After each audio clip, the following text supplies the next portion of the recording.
Hello दोस्तों, welcome to this presentation from Rising Pearl. हम हैं आपके होस्ट, आपके दोस्त रॉय। दोस्तों, आज ये जो सीरीज़ 1 है, जहाँ पे हम नंबर्स एंड मोर नंबर्स की दुनिया को एक्सप्लोर करते आ रहे हैं, आज है इसकी वेबिसोड 15। एंड दोस्तों, this is the last webisode for our series 1। आज हम बात करेंगे लॉज ऑफ एक्सपोनेंट्स की as they apply to the real numbers. So now इस प्रेजेंटेशन में दोस्तों हम we will notice a few things जो हमने सीखी है पहले, एंड देन उसके बाद we will expand on on that. Now एक एक तो चीज़ है दोस्तों कि हम बात कर रहे हैं laws of exponents for real numbers. So before we really get into the laws and all the details, आप क्विकली रिकॉल कीजिए कि जो रियल नंबर्स हैं, राइट, द रियल नंबर्स, चलिए नंबर्स को NOS करके शॉर्ट फॉर्म में लिखते हैं। Real numbers is nothing but a collection of rational numbers, right? Rational numbers plus irrational numbers. So ये जो collection है जहाँ पे आप all infinite rational numbers लेते हो and then you take all the infinite irrational numbers, इनकी collection को हम बोलते हैं real numbers, right? आपको मालूम है rational numbers जो है इन्हें हम represent करते हैं by letter Q से, and these numbers are of the form of P by Q, जहाँ पे both P and Q are integers and Q जो denominator है, it should not be equal to 0. So some examples are like, मान लीजिए rational numbers के examples यहाँ पे लिखते हैं, जैसे कि 2/3 हो, -52/13, right, 102/29, so on so forth. These are all examples of your rational numbers, जहाँ पे P and Q they are both integers, negative हो या positive हो, and जो denominator है that is never equal to 0. So ये जो infinite ऐसे such numbers हैं, उनकी collection plus collection of all irrational numbers.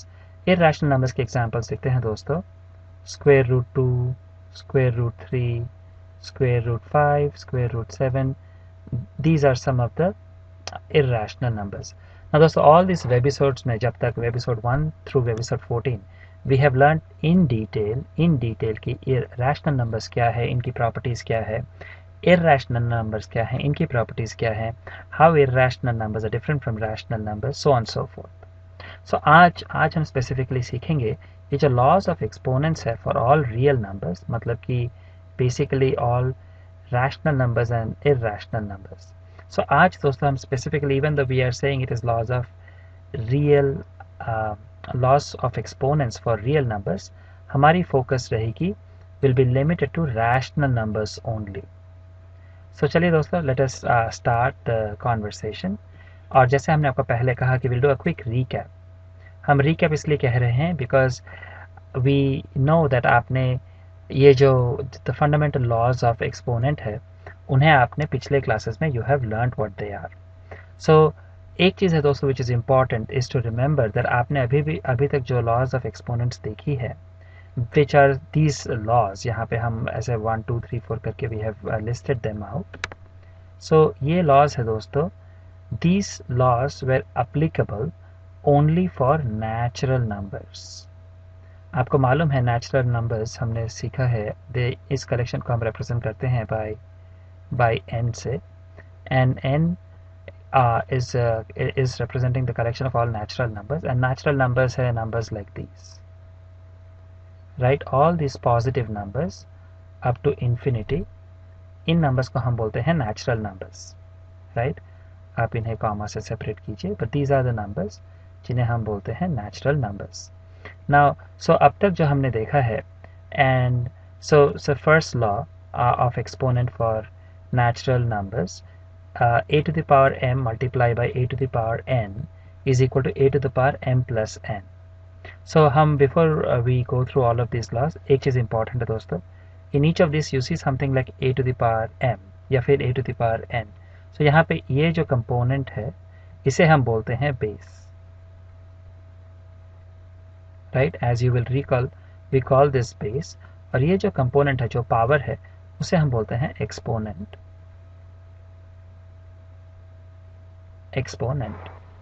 right? So जो all these जो आपकी laws of exponent है, ये हमने देखी है अब तक valid only for natural numbers, जहाँ पे कि a, m, n, they are all natural numbers, right? That is, these are numbers like these. Right. Particularly जो आपकी a actually is a positive real number, and ये जो power है m and n, they are strictly natural numbers. So the first law states a to the power m multiply by e to the power n. अगर same base है, different powers है और आप इन दोनों numbers को multiply करते हो, then answer is a to the power m plus n. जो exponents है वो आपस में add हो जाती हैं. Second law states अगर आप a to the power m लेते हो and उसे आप divide करते हो with the same base a but raised to a different power or exponent n, then answer is a to the power m minus n. So then you subtract the denominator की जो exponent है from the numerator की exponent, a to the power m minus n, where m is more than n. Then third law states अगर आप a to the power m पूरे number को to the power n करते हो, then the result is a to the power mn. यहाँ पे same base को रखते हुए exponents आपस में multiply हो जाती हैं. Then we look at the fourth law जहाँ पे bases are different but they are raised to same exponents. So a to the power m multiplied by b to the power m, same exponents है in this case, but आपकी bases different है. Both m, a and b are actually positive real numbers. In that case, the result will be ab to the power m. जो bases है they आपस में they get multiplied, they are raised to the power m. And finally हमें मालूम है दोस्तों any positive real number to the power 0 जब आप रेज करते हो it is always equal to 1, right? So आइए दोस्तों, these are things like we just said. ये जो laws of exponents, these are things that you have already studied so far, in your previous classes. So हम इनको we will do a quick recap of this. So first law was मान लीजिए 2 to the power 3 multiply by 2 to the power 4. अगर हम ऐसे करते हैं so same base है but different exponent है, and if we multiply them then it will become 2 to the power 3 plus 4, which is 2 to the power 7. So this basically is equal to 2 to the power 7. Now चलिए let us now do 3 to the power 5 divided by 3 to the power 2. यहाँ पे same base है but they are raised to different exponents, and we divide this, right? Then this is going to be equal to same base and then exponent we subtract जो denominator की exponent है from the numerator, so 5 minus 2. So this will become 3 to the power 3. So ये थी दोस्तों first law, right, of exponents. ये हो गई हमारी second law of exponent. जो third law exponent है उसकी एक example लेते हैं. मान लीजिए 5 to the power 2 और ये पूरी number is raised to the power 3. अगर ऐसी है then in that case 5 to the power 2 times 3. In that case exponents जो है वो आपस में multiply हो जाती हैं. So this will become 5 to the power 2 3s are 6, right? And आइए चलिए दोस्तों let us take the fourth law. मान लीजिए यहाँ पे हम लेते हैं 2 to the power से 2 to the power मान लीजिए 3 multiply by 5 to the power 3. यहाँ पे बेस डिफरेंट है, यहाँ पे 2 है एंड यहाँ पे बेस 5 है बट एक्सपोनेंट सेम है. So the fourth law states in that case हम नंबर्स को आपस में मल्टीप्लाई करते हैं like this and they are raised to the same power. So power 3 की 3 रहती है बट आप बेसिस को आपस में मल्टीप्लाई करते हो, so this becomes 10 to the power 3. And जो फिफ्थ है दोस्तों विच इज ऑलवेज ट्रू, कोई भी आप रियल नंबर लेते हो, मान लीजिए 1 to the power 0, so that will be 1. आप 2 to the power 0 लिखते हो, that is again 1. So any number, let's say we write 1 0 2 0 3, randomly हमने एक ऐसी नंबर लिखी है, this to the power 0 लिखने से भी it is 1. So in general हम बोलते हैं a to the power 0 आप जब भी करते हो, any real number, positive real number, आप if you raise it to the power 0, it is always equal to 1. So ये थे दोस्तों some examples of things that you have already learned. एक चीज़ जो नोटिस करने लायक है यहाँ पे दोस्तों, you will notice that ये जो exponents है यहाँ पे in each of these examples, they are all natural numbers, right? And again natural numbers are positive numbers like 1 2 3 4, right? Now एक चीज़ दोस्तों आप एक और नोटिस कीजिए. Now what happens if I give you 1 to the power a by n? If you have 1 to the power a by n, then इसको हम लिख सकते हैं, we can write this as 1 को लिख सकते हैं a to the power 0 by a to the power n, because a to the power 0 is equal to 1. So यहाँ पे इस 1 के जगह we can write a to the power 0 by a to the power n. So चलिए इसको अगर हम expand करते हैं, मान लीजिए well we kind of run out of space here, so ये जो this part जो है आपकी, इसे मान लीजिए हम यहाँ पे expand करते हैं. So we get a to the power 0 divided by a to the power n, which is equal to a to the power we can write 0 minus n, right? जो हमारी second law है, we can write a to the power 0 minus n, we can write it a to the power minus n. So suddenly दोस्तों हम देख रहे हैं कि जो 1 by a to the power n है, this can be actually written as a to the power minus n. So अब तक जो हमने देखी थी कि all the laws of exponent जो कि valid थी to the power जहाँ पे exponents are all natural numbers, जो कि numbers 1 2 3 4 करके है, suddenly now we are saying कि इन्हें हम negative exponents के लिए भी we can actually apply them. अगर हमारी exponents are negative numbers, still we can apply the laws of exponents. So चलिए now let us extend our laws of exponent. तो अभी हम बोलते हैं कि आपकी base जो है वो natural number है, right? And exponents now we can say they can be exponents, they can be negative numbers m and n. So पहले हमने देखी थी दोस्तों कि the exponents were strictly natural numbers, जैसे कि 1 2 3 4 करके. But अभी we are saying कि we are extending the laws of exponent where the exponents जो power है they can be negative numbers m and n, right? Again the laws are pretty much the same दोस्तों. a to the power m multiplied by a to the power n is equal to a to the power m plus n. a to the power m divided by a to the power n is equal to a to the power m minus n, where m is greater than n. आप जो third law है a to the power m पूरे को to the power n करते हो, then that becomes a to the power mn. Similarly, fourth law a to the power m multiplied by b to the power n, different bases, same exponent. Then in that case we multiply the numbers ab to the power m. And finally a to the power 0 is equal to 1.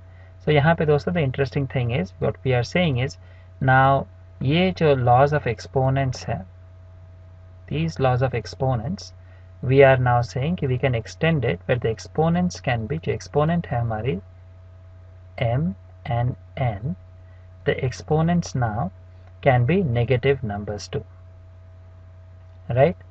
So आइए चलिए दोस्तों let us take some examples for this newly found extended laws of exponent.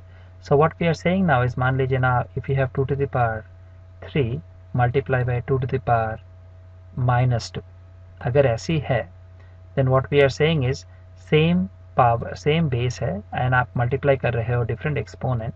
So what we are saying is you can actually apply them in the same way जैसे आप पहले कर रहे थे. So आपको मालूम है अगर this is the first law, चलिए इसे लिखते हैं. So सेम बेस है, पावर्स डिफरेंट है. अगर आप मल्टीप्लाई करते हो, यहाँ पे नोटिस कीजिए पावर आपकी नेगेटिव है, बट अभी अभी हमने देखा कि अगर पावर नेगेटिव होने से भी laws of exponent are still valid. So in that case आप बेस को लिखते हो 2 एंड पावर्स को आपस में मल्टीप्लाई करते हो which is 3 plus minus 2. Then आप बेस लिखते हो ऐसे, so 3 plus minus 2 is 3 minus 2.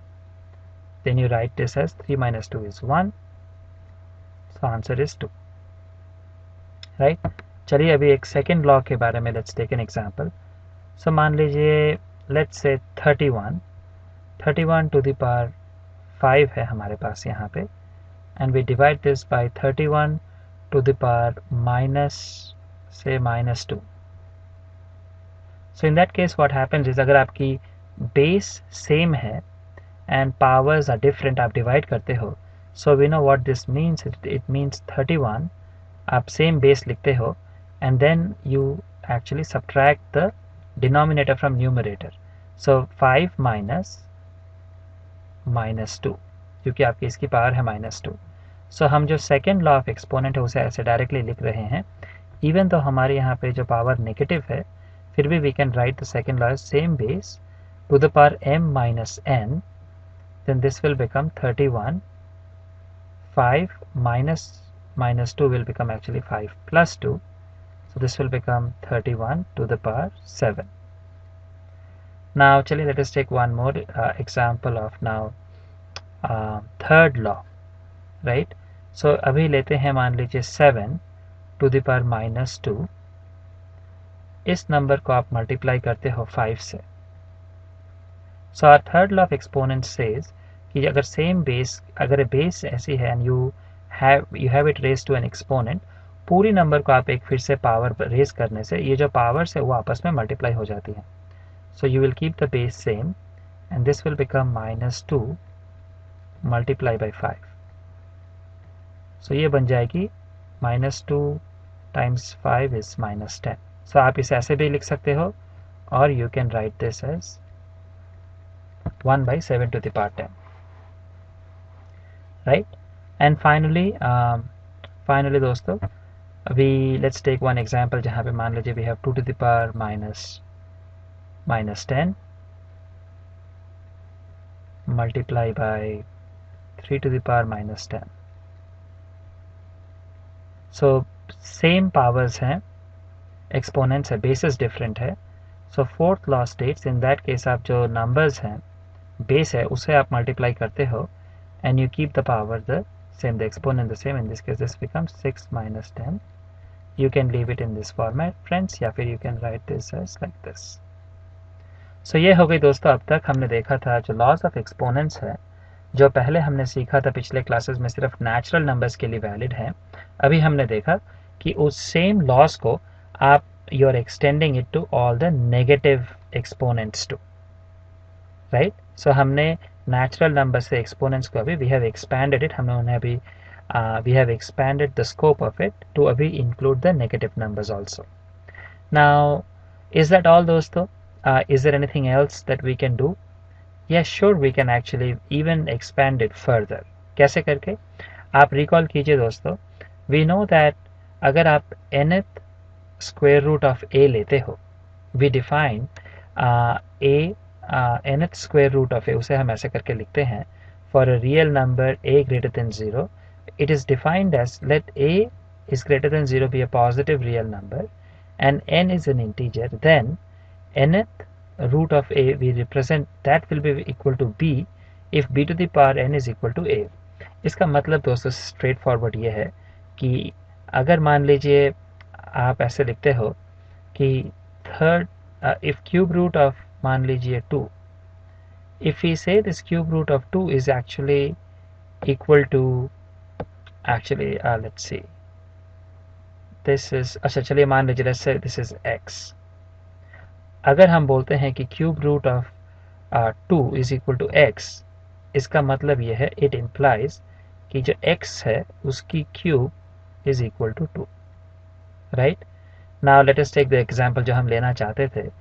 से cube root of 8 is actually equal to 2 because हमें मालूम है कि 2 cube is 8, right. So similarly आप अगर क्यूब रूट ऑफ मान लीजिए फोर्थ रूट ऑफ 16 आप लेते हो, this number is actually equal to 2. Why? Because it implies that 2 to the power 4 is 16, right. So ये है दोस्तों something that we have learned before. So जब भी आप यहाँ पे अगर आप हमने यहाँ पे क्यूब रूट लिया है, इसको हमने फोर्थ रूट लिया है, तो इसे हम जनरली लिख सकते हैं आप ऐसे रेडिकल साइन दे के. इफ यू से nth root of a number, a positive real number a, अगर this is equal to b, if the value of this, अगर इसकी वैल्यू है equal to b, then what this implies is b raised to the power n must be equal to a. यह है दोस्तों definition of nth root of a. Now एक और चीज़ है from exponent standpoint आपको यह याद रखनी है कि जो nth root of a है इसे we write it simply as a to the power 1 by n, or basically a to the power 1 divided by n, right.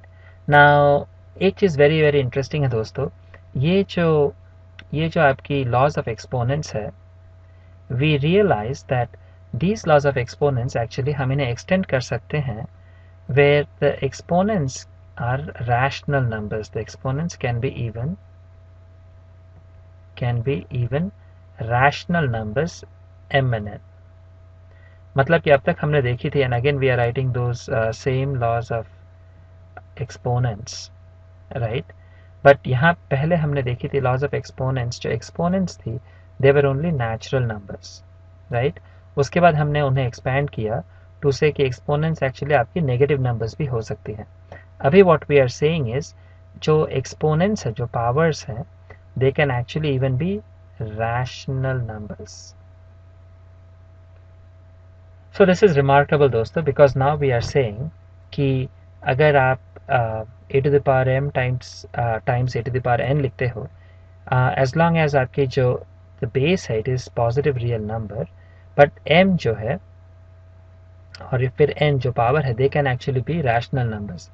आपको मालूम है rational numbers are basically numbers which are of the form p by q, जहाँ पे both p q are आपके integers and q is not equal to 0.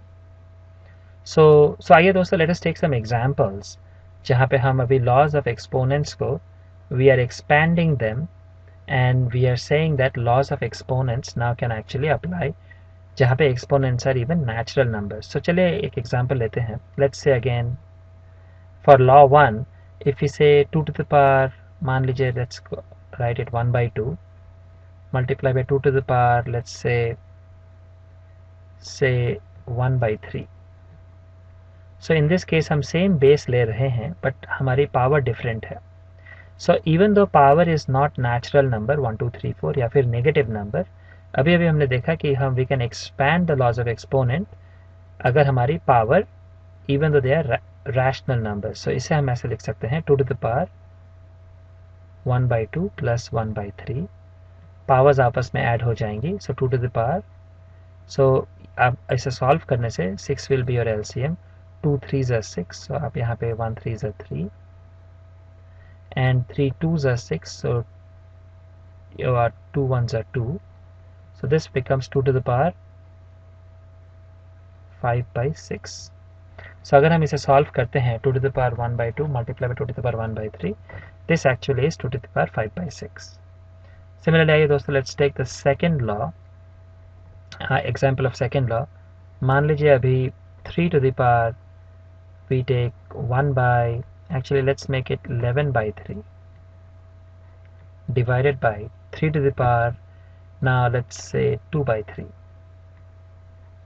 अगर आप इसे solve करते हो सेम बेस है बट डिफरेंट एक्सपोनेंट्स है power and powers are rational numbers, so आप इसे लिख सकते हो 3 to the power 11 by 3 minus 2 by 3 which is equal to 3 to the power, इन्हें अगर आप सॉल्व करते हो your base becomes 3, so it is 11 minus 2, so 3 to the power 11 minus 2 is 9 by 3, then 3 3s are 9, so this will become 3 to the power 3. So ये जो number है 3 to the power 11 by 3 divided by 3 to the power 2 by 3, this is actually अगर आप solve करते हो will become 3 to the power 3. Now चलिए दोस्तों let's take an example of, मान लीजिए now let's take 10 to the power, let's say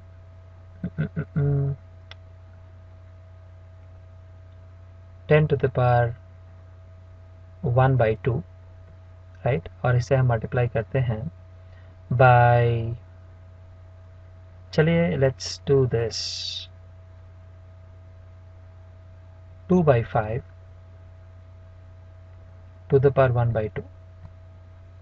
So in this case हमारी जो bases are different but दोनों ही positive real numbers है. आप नोटिस कीजिए in this case जो हमने base ली है हमने जानबूझ के we have not taken a integer as our base, but हमने base को ही itself we have taken a rational number.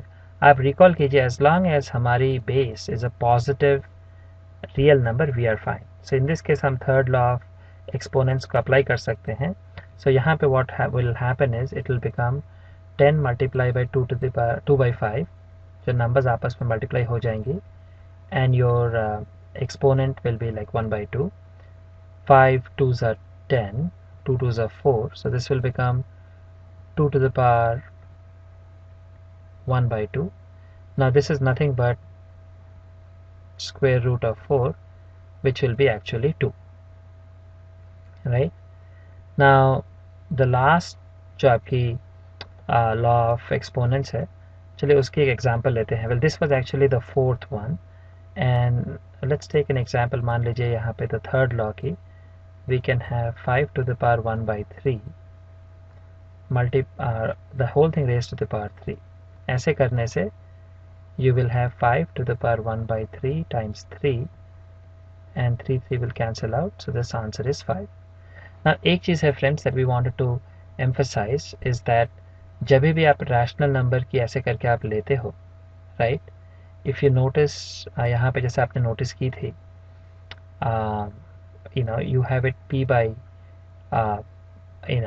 जब हमारी जो exponents है they are of rational number p by q, so something like मान लीजिए अगर आप 4 को रेज करते हो to the power 3 by 2, आप नोटिस करोगे इसको you can make it look like 4 to the power 3, and then you can write it like this, जहाँ पे कि ये आपस में multiply करने से it will be 3 by 2, right?